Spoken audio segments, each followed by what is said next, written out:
ले आलू ले आलू ले आलू मिर्चा धनिया गोभी पटाल टमाटर सस्ता माल ले भाई बैठ ले ए नानी हाँ ले सस्ता लगा है सोखर भाव। अरे सस्ता है सस्ता 20 रुपया किलो आलू। तुर दादा ले ही। अरे सबके भाव बढ़े दाई ले झक झक ले कै किलो आधा किलो 2 किलो दाई दाई कह लगा तो बता तो मैं 5 किलो ले हूँ। 5 किलो शादी वादी होता है का नानी तुम्हारे? हाँ ले तो नाती नाती हाँ के शादी आओ भाई आओ तू बैठ ले आओ झका झके दे थोड़ा बच्चा है माल। ले आलू ले धनिया ले मिर्चा ले हल्दी ले सस्ता में आओ भाई ले भाई ज्यादा तो महंगा दिया था। इदे हीरा चिरे दादा का लौके हीरा उपजना इदे हीरा चिरे दादा का लौके हीरा उपजना इदे हीरा उपजना इदे हीरा उपजना इदे हीरा उपजना इदे हीरा उपजना इदे हीरा चिरे दादा का लौके हीरा उपजना इदे हीरा चिरे दादा का लौके हीरा उपजना।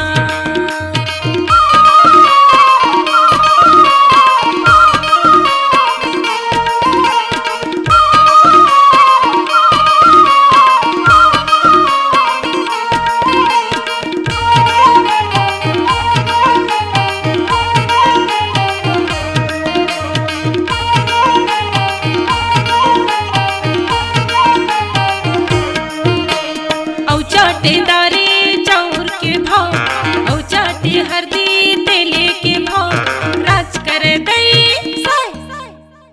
औ चाटे लहसुन प्याजे के भाव औ चाटे सागे भाजी के भाव राज कर दई औ चाटेदारे चाउर के भाव औ चाटे हरदी तेले के भाव औ चाटे लहसुन प्याजे के भाव औ चाटे सागे भाजी के भाव राज कर दई इनके जागी लागे ना इनके जागी लागे ना इनके जागी लागे ना इनके जागी लागे ना ए दे हीरा चेरे दादा कलो के हीरा उपजना ए दे हीरा चेरे दादा कलो के हीरा उपजना।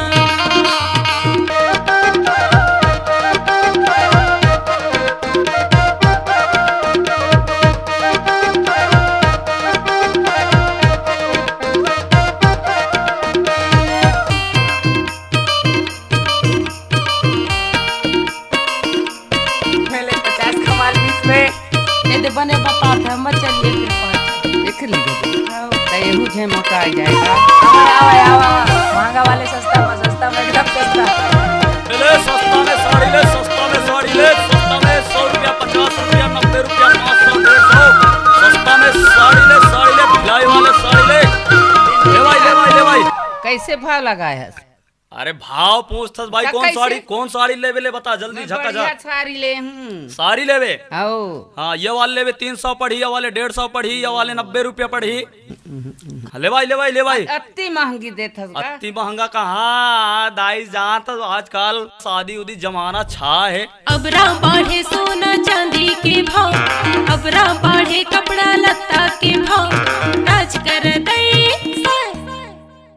कहाँ जुड़ाओ और कहाँ थीराओ जौहर पर गे दादा काला बताओ राज कर दई अबरा बढ़े सोना चांदी के भाव अबरा बढ़े कपड़ा लत्ता के भाव कहाँ जुड़ाओ और कहाँ थीराओ जौहर पर गे दादा काला बताओ राज कर दई कर लाई होगी रे कर लाई होगी ना कर लाई होगी रे कर लाई होगी ना ए दे हीरा चिरे दादा का लौके हीरा उपजना ए दे हीरा चिरे दादा का लौके हीरा उपजना ए दे हीरा उपजना